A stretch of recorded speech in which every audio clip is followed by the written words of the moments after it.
Muy buenas tardes. En nombre de la Cámara Chilena del Libro, le damos la bienvenida a la última actividad de Filsa Virtual 2020.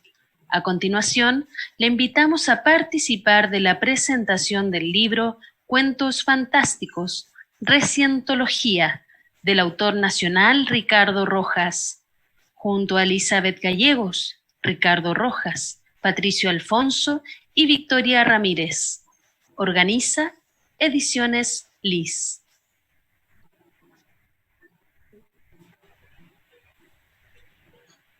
Hola, buenas tardes. Soy Elizabeth Gallegos, directora de Ediciones Liz. Estoy muy contenta de cerrar las actividades con nuestro libro y nuestros queridos autores Ricardo Rojas y Patricio Alfonso que nos acompañan. Bueno, Ediciones Liz es una editorial y taller de encuadernación independiente, autogestionada, dedicada a la publicación de autores contemporáneos, al rescate histórico de la literatura chilena, respetando y conservando técnicas de encuadernación artesanales e históricas. Nace de la necesidad de romper con la industrialización del libro como objeto comercial y preservar el amor del libro por los libros hechos a mano, plegando papel, cosiendo cuadernillos, utilizando diversos tipos de materiales como vinilos, telas, cueros, componiendo y dorando cada título con letras contemporáneas de autores que tienen mucho que decir, pero que no encuentran un espacio en el mundo editorial donde todo es bestseller o demanda masiva. Por tanto, nuestros tirajes son pequeños y a precios accesibles, valorando el trabajo artesanal y cooperativo, respetando a nuestros artesanos y a nuestros autores. La principal particularidad de nuestros libros, entonces, es la creación de un objeto que varía ejemplar a ejemplar. Cada libro publicado es un objeto único, en los que nos permitimos crear y jugar interviniendo con distintas decoraciones, papeles y detalles, que en el futuro el lector podrá advertir este proceso creativo. A continuación, invito a Victoria Ramírez a que nos cuente el proceso de edición de Recientología, este proceso de edición que es en pleno proceso constituyente, en medio de una pandemia, que no nos permitió que nos cuente el proceso de edición de Recientología, habituales, que proceso de edición que es en pleno proceso constituyente, bueno, en medio de Victoria una es nuestra editora pandemia, general, que no nos permitió un poco cómo se sentía este proceso que proceso de edición que es en pleno proceso constituyente, bueno, en medio de una Victoria es nuestra editora pandemia, general, que no nos permitió a Patricio y a Ricardo, les premios por acá por su exposición a trabajar de colaboración. Yo voy a reservarme casi todo lo que tengo que decir sobre el libro que en total, porque están Patricio y están Ricardo, que conocen este libro muy, muy bien y tienen mucho que decir sobre literatura. A mí me gustaría hablar un poco más de lo que fue el proceso de editar en pandemia, porque por supuesto fue una situación que yo jamás en la vida me hubiera imaginado vivir. Entonces, este proceso ha sido extrañísimo, ¿no es cierto? O sea, estamos hablando de... Recientología es el libro que a mí me ha dado más trabajo, por así decirlo, no porque sea un libro malo, porque he tenido muchas cosas que cambiar o que corregir, sino que porque todos nuestros ritmos y nuestros procesos se vieron alterados y se vieron obligados a cambiar.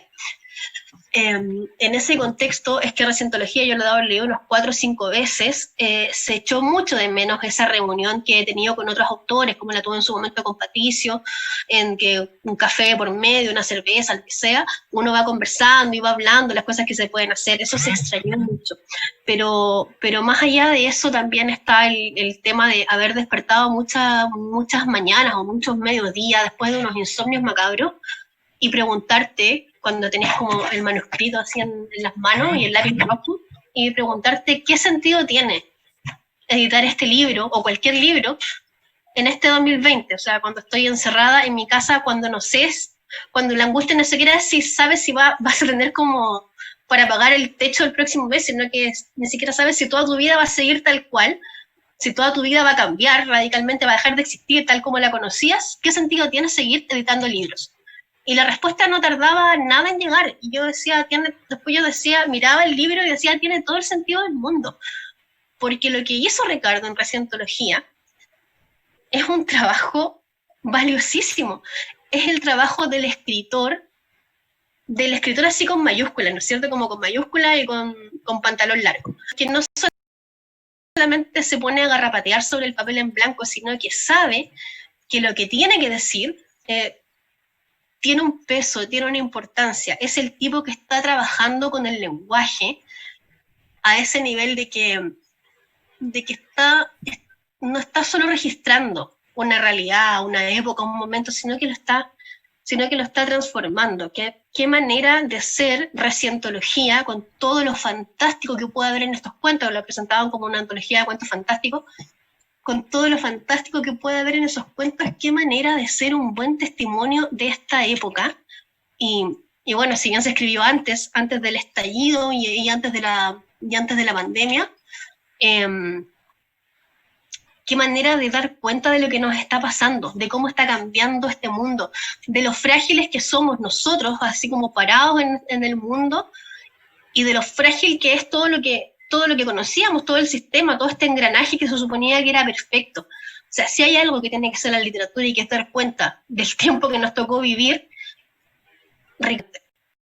entonces ahí, cuando yo leía algunos cuentos, tengo por supuesto mis favoritos, pero cuando yo iba leyendo algunos cuentos, algunos pasajes, para mí esto cobraba todo el sentido del mundo. Y fue de verdad súper agradable trabajar en esto a pesar de todas las dificultades que supuso. Fue muy agradable cada discusión, no sé, por mail o por WhatsApp, a pesar de que todavía no nos hemos podido ver, ¿no es cierto? O sea, Ricardo ni siquiera creo que tiene todavía una copia de su libro. No. Saber que estamos todos conscientes de que el libro sí tenía que salir adelante y que no era un mero capricho, sino que es un libro que, no sé, en 20, en 50, en 100, en 200 años más, va a ser un testigo súper lúcido de una época que es muy, muy extraña, que yo no me hubiera imaginado. Fue un disfrute el libro de Recientología. Me pasa, yo estoy un poco más ligada al ámbito de la poesía, más que a la narrativa, pero me pasa, por ejemplo, que hay cuentos en los que, como hay una canción que dice lo importante no es llegar, lo importante es el camino, ¿no es cierto? Es como el proceso de escritura. Y en Recientología pasa esto, hay historias que son muy extrañas y hay historias que son muy sencillas, y que no sé, me podrían hacer un spoiler de un cuento, pero en realidad hay que dedicarse, hay que sentarse a leer lo que escribió Ricardo. Y hay que ver cómo tiene que haber trabajado consigo mismo, cómo tiene que haber negociado cada palabra, cómo buscó las figuras, cómo buscó las imágenes, cómo buscó los recursos literarios para construir este mundo al que nos traslada y en el que uno se puede perder rápidamente. Yo anoche pensaba en el libro y pensaba, por ejemplo, hay un cuento que es muy cortito, que recorre la línea 1 del metro. La línea 1 del metro antes del estallido, hubo mucho tiempo en este país en que no pudimos recorrer esa línea, por ejemplo. Ahí este libro ya nos está diciendo algo de un Chile de un antes y un después. Entonces, ¿cuál es como mi conclusión así de todo este proceso? Recientología es un libro que sí, que hay que verlo, hay que leerlo, hay que disfrutarlo, hay que rayarlo de repente, hay que marcar cosas, porque tiene muchas cosas muy notables. Y por favor, o sea, que nadie pare de escribir, que nadie pare de editar, que nadie pare de leer, porque esta época ha sido tan extraña, tan oscura, tan confusa. Y los libros están ahí, como haciendo el aguante, como resistiendo, y como siendo los mejores testigos, como el día de mañana, cuando, no sé, cuando las generaciones que vengan después, de los hijos de los nietos de nosotros, los bisnietos, van a encontrar en esos libros que se están produciendo ahora, como una herramienta más para explicárselo y para entenderlo. Así que eso por mi parte. Estoy feliz. Bueno, gracias, Victoria. Me acordaba que hace una semana, me parece, estábamos justo en un conversatorio de por qué editar y por qué publicar libros hoy día. Y tú dabas en el clavo con esto de que porque hay que editarlos por amor, por resistencia, por libertad, porque cada uno de estos libros que publicamos, que editamos y que le dedicamos trabajo, dan cuenta de lo que está sucediendo hoy y van a ser un gran testimonio en el futuro. Bueno, no le demos más vueltas al asunto, hemos hablado mucho, Victoria. Me gustaría presentarles ahora a Patricio Alfonso. Él es escritor que también ha publicado en Ediciones Liz, también pertenece al área fantástica, al área de la ciencia ficción, es profesor de filosofía. Y bueno, Patricio Alfonso también escribe el prólogo de Recientología, así es que los dejo y los invito a escuchar a Patricio Alfonso en este momento. Muchas gracias. ¿Se escucha bien? Sí, súper, se escucha bien. Ya, bueno, muchas gracias en primer lugar a Ricardo por haber confiado en mí para hacer su presentación. Yo le decía a él hace unos momentos que siempre entregarle una obra a alguien para que se la presente es un riesgo, ¿no? Me decía, no sabes con qué te estás metiendo, qué es lo que puede pasar, ¿no? Entonces, eso le agradezco la presentación, agradezco a Ediciones Liz esta iniciativa tan noble, digamos, de publicar al margen de la mafia editorial. Siempre se lo voy a agradecer, siempre voy a agradecer a las editoriales independientes, que por los demás son las únicas con las que yo me vinculo, y no me voy a vincular jamás con otras. Pueden cobrarme la palabra cuando gusten. Bueno, a lo nuestro. Ojo con Ricardo, ¿eh? Fíjense bien, Ricardo usa anteojos. Y sí, hay una cosa con el ojo en su literatura, en sus cuentos, pero también en el arte y en la literatura general. Tengo acá unos versos bastante traídos y llevados de Antonio Machado, donde dice: el ojo que ves no es ojo porque tú lo veas, es ojo porque te ve.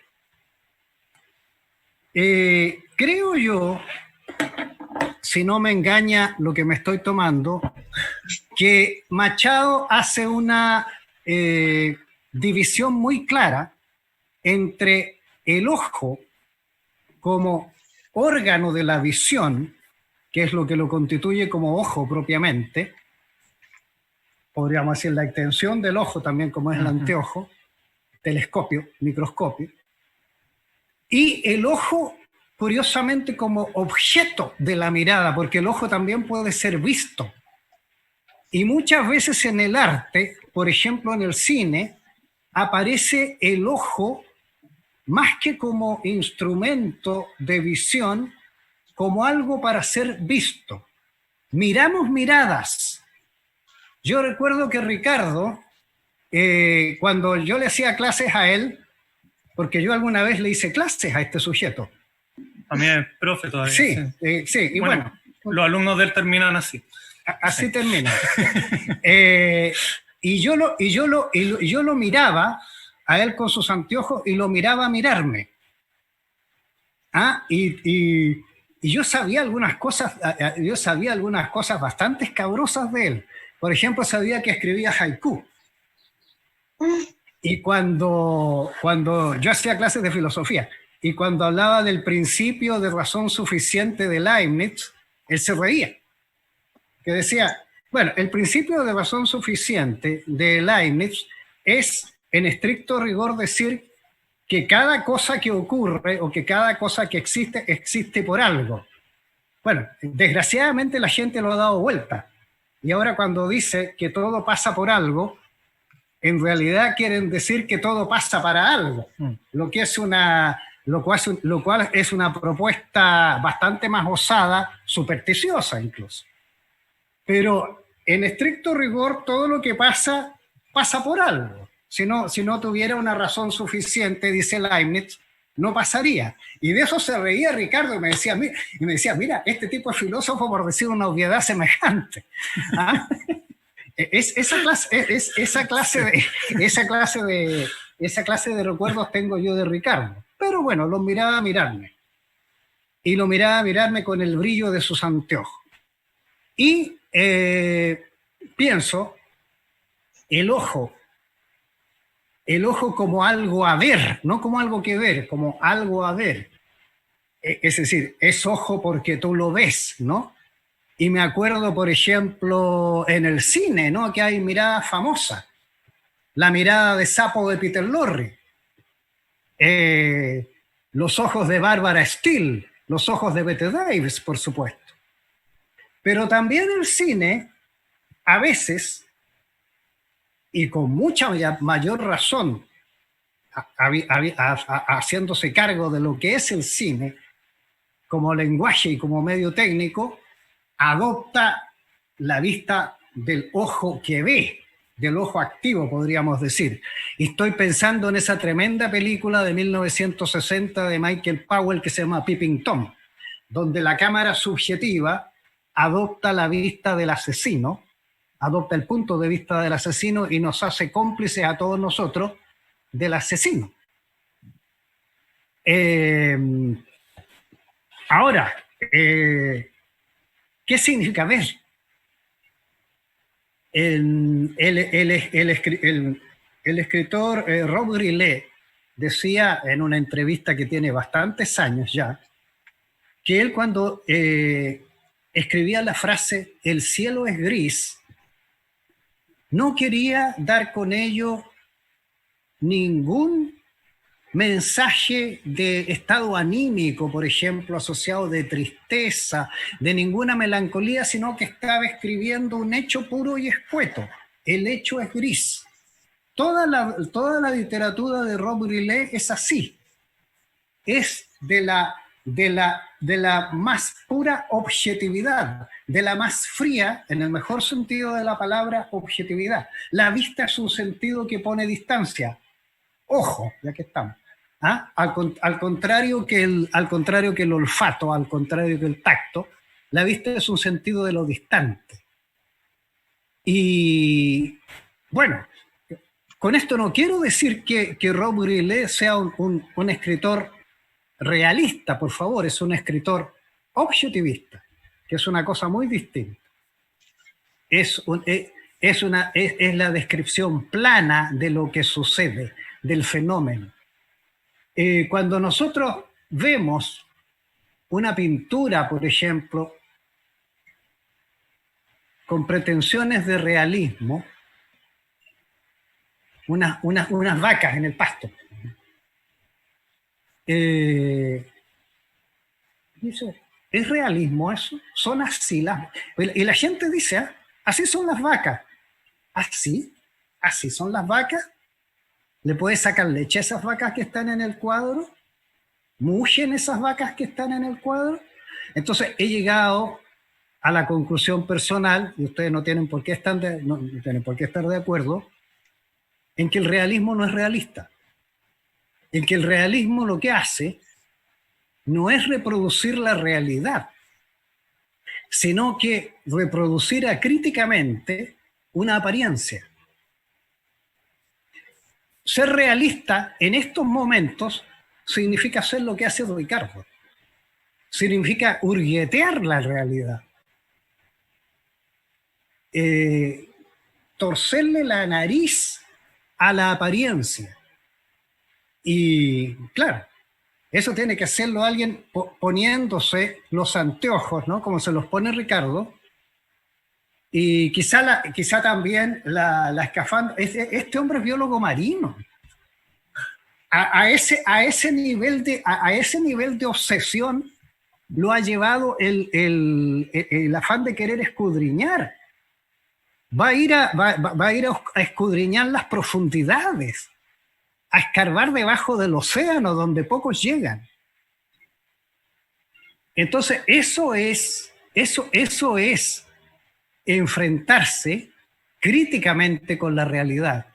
Enfrentarse críticamente con la realidad no es hacer cuadritos, ni pictóricos ni literarios, ni decir simplemente la marquesa tomó su té a las 5, citando una frase por ahí, sino que es hurguetearla. El verdadero realismo no es representativo en el sentido de reproducir apariencias. Los cuadros, sí, podría decir los cuadros, pero los cuentos de Ricardo no nos representan la apariencia, sino que está lo que está debajo de la apariencia, como en ese cuento donde hay una ciudad debajo de la ciudad, ¿no? ¿Y acaso no es cierto que hay una ciudad debajo de la ciudad o entre la ciudad, en los intersticios de la ciudad, ¿no? Como con algunos relatos de Neil Gaiman? El tema de Ricardo, digamos, es que se inserta, digamos, en la mejor crítica, en la crítica que lo fantástico es capaz de ejercer sobre la apariencia y de interrogar, de despedazar. Un científico como Ricardo analiza, por lo tanto, despedaza lo dado y trata de encontrar claves nuevas, trata de encontrar una armonía distinta, ¿no? La actitud de Ricardo cuando escribe es una actitud disolvente, crítica, es decir, busca verdaderamente la realidad, tiene la obsesión por construirla y por reconstruirla, la obsesión del doctor Frankenstein, ¿no? de hacer con lo que deshizo una cosa nueva. Todos los cuentos de recientología están traspasados por esa mirada crítica, por esa visión panóptica. Y es por eso que hay que darle las gracias frente a tanta cosa adocenada, facilona. No tengo nada contra lo fácil. Ojalá las cosas sean fáciles. Contra lo facilón es distinto, ¿no? Contra lo que se te da masticado y entonces tienes que masticarlo de nuevo porque si no, no lo puedes digerir. Y te hace pensar, porque te hace mirar por primera vez la ciudad, o por primera vez te puedes poner los anteojos y saber para qué te lo estás poniendo ahora. Por eso que personalmente tengo que darle las gracias a Ricardo. Además de poderme invitado a hablar de ceras, claro, pero más que nada por eso, más que nada por su obra. Y las gracias a ustedes por hacerla posible. Gracias. Salud. Salud. Con agua por acá. Gracias, Patricio. Bueno, gracias, Patricio. Pucha, diste en el clavo en un montón de cosas. Esta cuestión de la ciudad y el tema de los ojos, estaba muy atenta, porque nosotros de este lado ya conocemos los cuentos, pero el público no, entonces era muy atingente escuchar todo lo que tú decías sobre los ojos. Bueno, como estamos ante una situación distinta, ante presentar de una manera diferente, efectivamente cuando Victoria les contaba lo difícil que era, ni Ricardo ni Patricio tienen un ejemplar ahora en sus manos, así que yo quiero mostrárselos. Aquí está el libro. Bonita portada. Y bueno, contarles un poco el proceso creativo, porque como nuestros libros son hechos completamente a manos, la portada verde, yo me imagino que la ven, espero que puedan ver de que es un verde como pasto, representa efectivamente la naturaleza en la que se sumerge este biólogo marino. Las letras son gris, como la ciudad, y tiene un lomo negro. y guardas negras, como el alma de Ricardo. No, es mentira. O sea, Bueno, o sea, sí, pero no. conciencia de Ricardo. Bueno, sí, tiene que ver con ello. Tiene que ver con ello, tiene que ver con la ciencia, con lo oscuro, con el buscar el conocimiento. Así es que el trabajo creativo en pandemia, tanto de edición por parte de Victoria y el trabajo creativo para que el libro fuera una materialidad, también fue muy importante. Bueno, Ricardo, yo creo que llegó la hora de que tú le leas a tu gente, a tu público, después de las tremendas palabras de Pato, de la experiencia de Victoria de contar lo que fue editar este libro en pandemia. Ya lo adelantamos, Ricardo es biólogo marino, es escritor, estamos ante su ópera prima. Él es oriundo de Talagante. Le cuesta andar en metro, antes y después del Sí. estallido social. Nunca se aprendió en las estaciones de metro. Bueno, los dejo con él y escuchémoslo. Queremos escucharte, Ricardo. Sí, muchas gracias, Liz. Bueno, o sea, partir con eso, partir agradeciéndole a todo el mundo, partir agradeciéndole a Patricio, el profe Pato, para mí el profe Pato siempre. Agradecerle a ustedes también, no solamente a ti, Vicky, a ti, Liz, con las que he trabajado más codo a codo, o a Ediciones Liz como un conjunto, un nombre abstracto, sino que como un equipo humano, ¿ya? Quiero agradecerles a ustedes también por la acogida, por la ayuda, por todo el apoyo en este tiempo. Agradecerle a mis amigos, agradecerle a mi familia, agradecerle a todas las personas que también están ahí viendo la transmisión, porque al final todas las personas que están acá de una manera u otra presentes en este momento, ya sea físicamente, sea en el pensamiento, todas las personas de este momento, las personas para atrás, todas ellas me ayudaron a escribir Recientología. Yo la verdad no sé, había pensado ya hacer como un discurso con palabras rimbombantes, como era la ópera prima o qué sé yo, pero en realidad no, esto es cierto. ¿Por qué?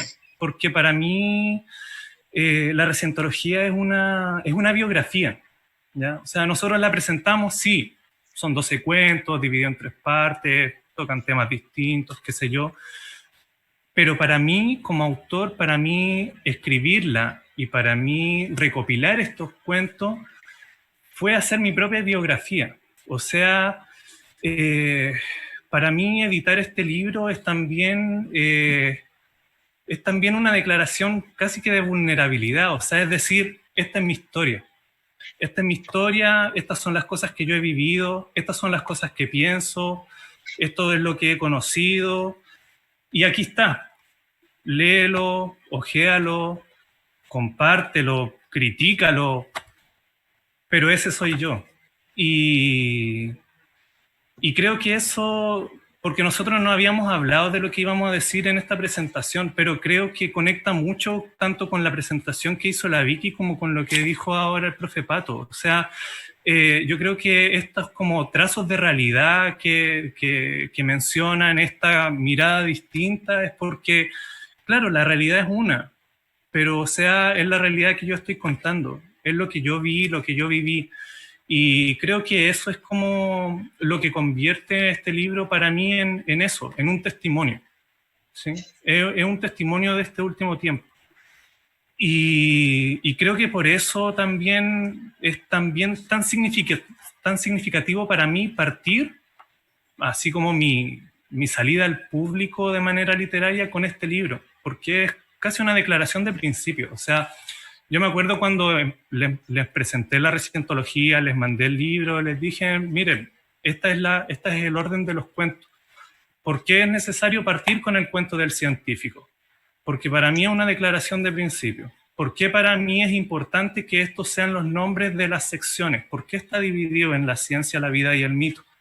Porque ese es el orden en el que he vivido mi vida al final, ¿sí? Eso, si tú me preguntas, no sé, una escena de mi vida de cuando estaba estudiando,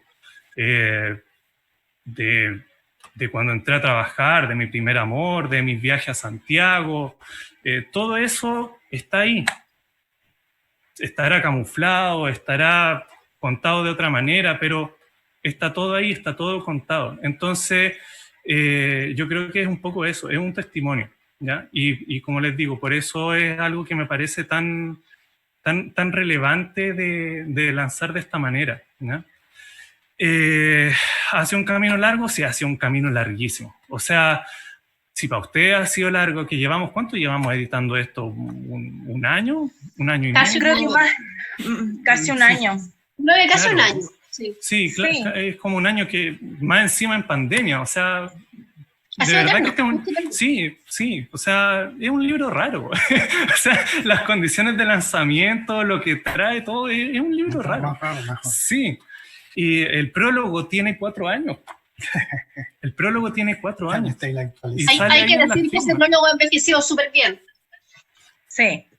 Sí, no, de todas maneras. Bueno, es que ahí la pluma también es, Como el autor. parte de... Sí, pues. Entonces, no, si lo miran hace 4 años La está, pluma. está igual, sí. O sea, sus escritos son lo mismo. Y sí, pues, o sea, ha sido todo un trabajo. Pues. Y como les digo, o sea, ha sido un proceso de descubrimiento, ¿no es cierto? De conocerse también como uno mismo a través de estos cuentos y de atreverse a exponer eso también. Y yo creo que eso es algo que también lo vuelve bastante valioso, ¿ya?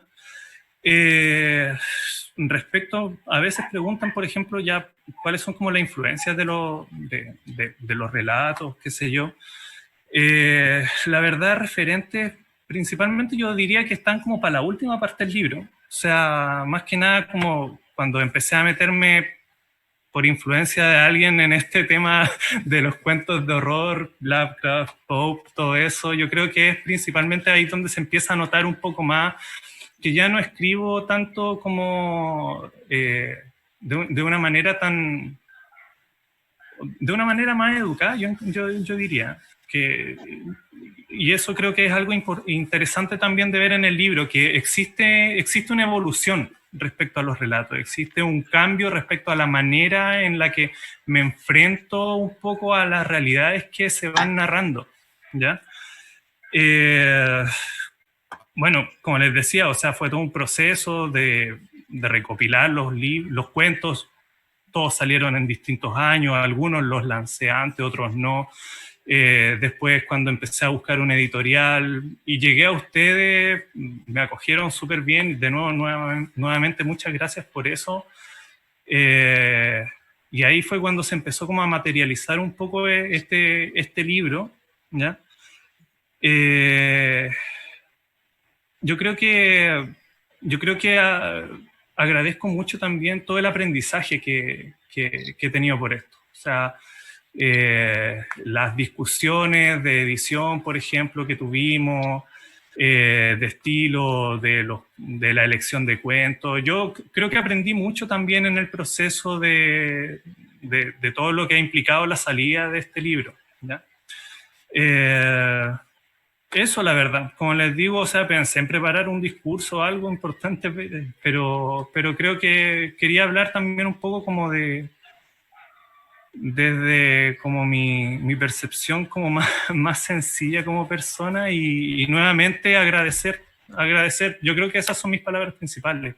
Muchas gracias a todos por la oportunidad, por estar aquí, por poder estar lanzando en este momento Recientología, y de verdad espero que sea de su agrado, que lo disfruten como nosotros también hemos disfrutado este proceso.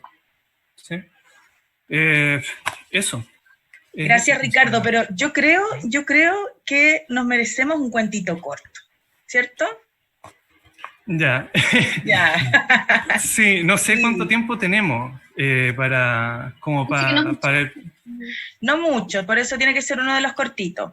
ya, uno de los cortitos.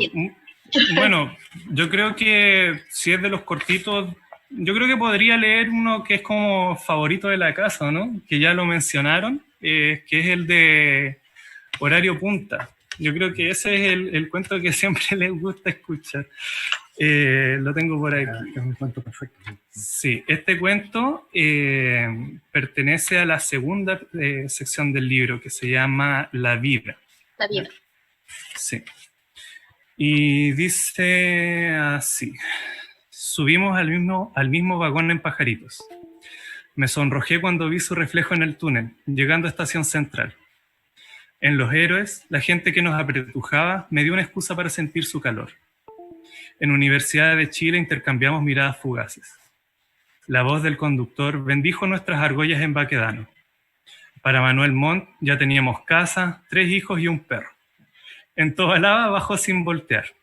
En escuela militar le fui infiel. Chapó. Es que me lo sé casi de memoria. Sí. La capacidad de síntesis. Un Muy cuento bueno. perfecto. Sí. Sí. Sí, Sí. exacto.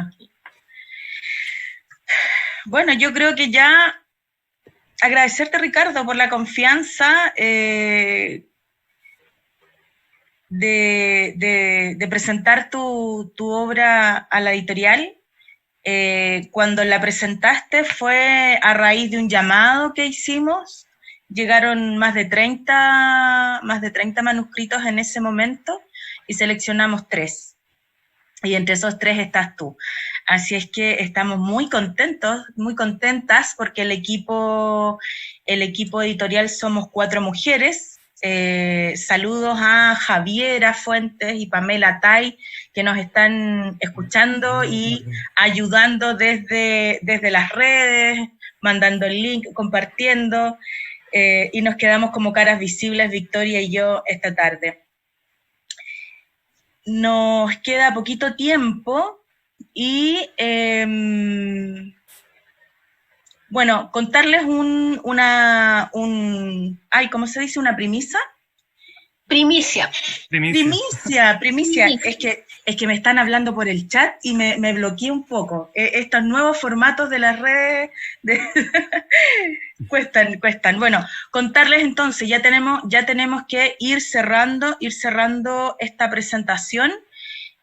Pueden adquirir el libro de Ricardo desde la plataforma virtual de Filsa, que es www.filsavirtual.cl.